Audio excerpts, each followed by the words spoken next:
All right, man. So I got my man Twin on the line from Going Hard Kennels. You know, he got over what 20, 30 years of history in you, Twin? 30 years? Over 30. Over 30 years of experience with dealing with dogs, period. Not just bulldogs, dogs. You know, so I'm looking at him as an OG because I still need some knowledge. I still need to learn some things because I just been talking to Twin, a few days, and I have learned so much just listening to him, you know. But Twin, I just was hitting you up today, man, because I just be liking our conversation, man. So I basically want to start off with like we were talking about the other day. Remember I was telling you that I was starting to breed the Prussia Canarios with the Pitbulls because I understand now in the marketplace, everybody's creating their own type of band dog that they're advertising as the better dog, you know. They're doing across seas a lot with creating these band dogs. And all of them possess Pitbull in them. Right. You know. Now, the thing about it, I don't know if they using just a Pitbull or they know what me and you know. That's the difference. See, Right. me and you know something different. Another person will call a dog a pit bull, but we don't see that dog as a pit bull. Right. You know? And just because it's mean, and just because it may bite a person, or just because it may be have a little animal aggression, that still don't consider the pit bull in me and your eyes. Right. Would you agree with that? Yeah. Okay. So what I'm doing, I'm taking dogs that have the pedigree, because I know if I put these type of dogs on top of what I'm doing, they're gonna at least give me the best chance to produce what I'm looking for. That means a dog that if you had one of my dogs with you and you was walking in the woods and a panther ran out. Say I sold my dog to somebody in Europe somewhere, and they walking out and the panther come out, my dog can put that animal down. Ain't nothing to kill it. Right. You know, if they walking in a wolf run out, I want my dog to have enough size and enough heart, because that's the main thing the pit bull, I'm looking for the pit bull. I'm looking for the pit bull to give what I'm trying to put, the heart. I needed to have the heart that the pit bull gonna give it. And if I can do that, I created my own line. Now, it may take a few years, but the base of it has the possibility to work. Would you say that, Twin? With your years of having dogs? The best you can start off with. What the best you can start off with. That's what you need. You need the best dog, and you're gonna cross with the best dog, and you have it right there in the blood when you know it. You know the traits of both dogs. You know them traits. Them traits gonna put you where you want. That's like taking Nate and breeding him to a badass Prussia Canary dog that was, good at what he do. Imagine that. A nice female, bred to Mayday. Imagine what kind of dog you would have. Exactly. Because if his genetics pass over into this dog, the dog don't know what it's not. It's gonna put something there. You already know you're a top producer, so you already know you're gonna put something there. You know what taught me that, Twin? Long time ago, when I bred Trigger. That's how we came up with Trigger. Mm-hmm. Trigger Daddy was a cold dog off a dog named John that Al had. I think who had that dog? Al. Worldsome had this dog. It was a dog named John. He was a champion. And they were breeding John back to his daughter, back to these dogs. And the dogs were bred up so tight, but they wouldn't fire up. Mm-hmm. You know, so I had a female. Well, Tyrone had a female that I gave him that we called Cha-Cha. And Cha-Cha was off a dead game male I had named Bullet. And I know he was dead game because how I knew he was dead game, he did what a dead game dog had to go through.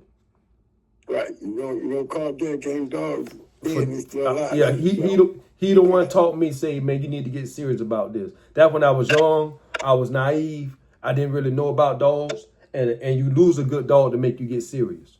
You know what a goddamn dog look like. Right. And when you recognize it, then you look at it and say, to yourself, you know what I mean? A learning lesson. That was just a wasted, dumb move. That was a learning lesson for Peanuts. That's Young, right. dumb, got a good dog, don't know One you thing have got out one. of it, you know what a dead game good dog look like. Exactly. He taught me that. That's right. He taught me that. He showed me this is what one look like. I didn't know it first, but I had one in my possession and I lost him. But I had a female off of him, a couple of them. Tyrone had one. Now, she wasn't nothing like her daddy. Her mom came from a, matter of fact, I don't know if you know EJ. You remember old EJ back in the days? Yeah. Big EJ? Yep. Okay, you know, Big EJ used to always pick up all the dogs from the shows and take them back to the hood and sell them, right? Right. Right. I take the one you don't want, give them to me. Yeah, let me get them. So EJ had a yard full of dogs back in the day. We didn't know where they were coming from. We just know every day you go back there, he got a new dog. He's selling everybody dogs. Everybody in West Tampa, College Hill, everybody in Tampa got dogs, right? They getting it from EJ. Check out my Pitbulls. They're the best. Boy, look at him. Boy, I've been thinking about it back then, boy. The way they were getting them from, you still getting something. You know Yeah, man. He's selling for 200, 300, 500. And boy, I'm thinking about all that money he was making back then, boy. Golly. Selling them damn curves. Yep. But I ended up with one. Her name was Sheba. And we bred Sheba the Bullet. And then Tyrone had Cha-Cha. And I had Fred over there at my house. And he wouldn't fight. Fred would not do nothing. But we bred Fred to Cha-Cha because World say, man, you could take a cold dog and make something. He always told me that. He said, you could take a cold dog and make something. And we bred Fred to Cha-Cha, and that produced Trigger and AJ. Both of these dogs was right. Trigger became champion, and AJ won 5, non-contract, but he won 5. I seen this myself. Right, unreported. On that. Unreported, That's right. So that was like, damn, you could just, you put the right shit together, it just works sometimes. Yeah. I did it before. I didn't actually do it. I actually got rid of 2 cold dogs. Gave them to a guy who used to run a Pitbull store up in St. Pete. I told him, man, I was getting ready to put them, do what we, how we get rid of them. Right. And he talked me into giving him, and I had my doubts about it, but he was running a Pitbull store. He wanted to sell the puppies, so I was like, they both was registered and bred good. So I went on here and gave them to him. He bred those 2 dogs. 2 cold dogs. None of them cold dogs that he bred, he got a little chocolate female named Hershey. And to her credit, she's got like 4 champions coming down off of her, off of 2 cold dogs. And these are recorded champions. You see what I'm saying? Yeah. So it can happen. Don't forget, Awesome Baby was a cold female when she was bred to Grand Champion Buck. And she produced Yellow Buck and actually 2 or 3 champions. It was 2 champions, 1 Grand Champion Yellow Buck, and Champion Miss Piggy, and a little big sister Dixie. She was a 2-timer. And she was a cold bitch, but she's number 2 on the Register of Merit list under Honey Bunch. And she was a cold bitch. Yeah. So it'll work. Get the right dogs with the right traits. That piece right there is such a key factor. You gotta have the right dog with the right traits where it's known to be there. You know what I'm saying? I got a question for you. Where you think the game has come from? The mom or the dad? I think it comes from the traits. It's the traits. The traits is all what makes everything different in the litter. You know what I'm saying? You might have all the genes and genetics, but it's those traits to come together that makes the ultimate dog. That's why if it was meant, all the puppies would be, those specials, Right. You'd be lucky when you get 2 or 3 and some even 4. Right. But it's really basic. But you're going to always know there's going to be one better than the rest of them. It's going to be that ultimate one, Right. in that litter, like Jeep was to Honey, Missy and Charlie. Jeep became a famous dog. He had like 3 or 4 champions in his litter. Right. But they couldn't produce like Jeep. Even though Grand Champion Ace, the dog that was that started our line, he was off of Charlie, Jeep's brother, and Charlie was a better match dog than Jeep was. But Jeep was the dog of all time when it comes to producing. Yeah, he was advertised. Well, not only just advertising, man, I mean, I don't think it's all about the advertisement. You know what I'm saying? It's who got the dog. The person with the dog and what he did. Jeep was bred a lot. But he was a sought-after dog because of the dog he was. He was still alive, and he had just come off a 3-hour tour with Omer. You know what I mean? Mm-hmm. It was trying to get Angus, the champion beater. He didn't pay the forfeit when he was set to go into Angus. Angus was paying his forfeit. They got locked in. Angus and Jeep got locked into each other twice. It just never jumped off because Angus ended up paying the forfeit. Always something happened. Like both times they got off the chain and ran in the champion Ruby. And trying to breed to her, Ruby wasn't breeding the dog when she was, and you know what I mean? Mm-hmm. But you know how them males get. They don't run over there and try anyway. But that's why the Jeep Angus thing never went off. But Jeep was a good dog, but Charlie was a better match dog, but Jeep produced great dogs. Charlie was bred a few times, and Charlie got some champions down off of him, but he wasn't Jeep. Right. So you can have 2 littermate brothers, and one of them will produce better than the other one. Because of the traits. It's how the traits line up and who's carrying. Mayday Little May's sister, Dragon Lady, she was a champion. She didn't produce like Mayday. It's not like she wasn't bred. It's just the traits and the way they line up. That's what makes litters different. Mm-hmm. That works in all breeds. What trait is this dog arranged in this dog? The way the traits are arranged in this particular dog. All the puppies won't get that type of DNA lined up to become the ultimate.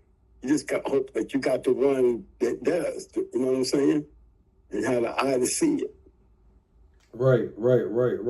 If you're dealing with 2 of your dogs, regardless of what you're trying to do, one thing you got in your favor, you got better percentages than anybody just throwing some shit together. Right. What I'm saying? In our world of the game, dog, if you notice, most champions are bred good. I say at least 90% of the champion dogs out there had a good pedigree. Yeah, you're right. Right. You see what I'm saying? Yeah. The registered merit list, look at them top 5 dogs. Look how they bred. All of them came from a good pedigree. Frisco, Mayday, Yellow, Grand Champion Buck, and Jeep. Top 5. And the females is Honey Bunch and Awesome Baby, and number 1 and 2 in the registered merit list of the female. That's 7 dogs. If you go look at them 7 dogs, you'll see. Look how they bred. All of them are bred good. And those are the dogs that carry no genetic traits. That's why they're on that list. Right. They have the ability to put it out there. When you put these dogs and these females, everybody's like the lottery. It just all depends on which ones click. So if you'll notice that the ones that continue to win and made their rise on that chart so good, these dogs was bred good. Like I said, 90% of all the great dogs, look at their pedigree. They're bred good. Those are genetics coming together, giving you the performance. When you're making them kind of breedings, look at your litter.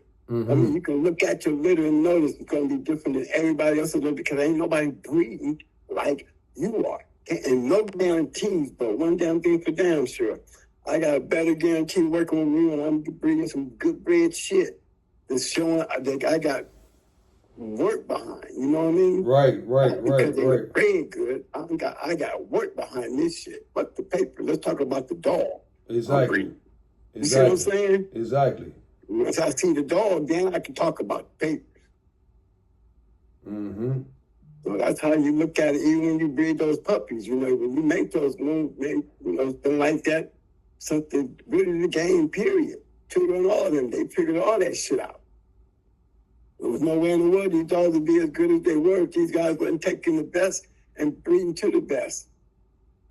For sure. For sure. They knew the traits of what they were dealing with. And them traits are important. Them traits are very, very, very important because I seen it. I seen it myself. You can see it in the dog. Mm-hmm. I mean, the trait's so important. Well, I had one dog that he would always find a way his head out of the collar, right? Turn around backwards and get his head out the collar, right? And I had a son off, he do the same damn thing. That's because that dog was smart. Do the same damn thing. I'm talking about the same exact way. He had that genetic trait of smartness. And that smartness came up with that little slick ass thinking his daddy did to get out that chain. The same exact way. That's all. He had the traits of his father, his behavior. Those traits of his father's behavior was transported to that dog because the dog would do the same little smart, you know what I'm saying? Figuring out how to get out that collar like his daddy did. That's a trait. Right. You know, that's just one of those things that stand out, you know. Colors, all those things, you know. You see traits mean so many things in the dog world because you have these litters, they all got the genetic makeup, but it's the way the genetic makeup is given in each puppy.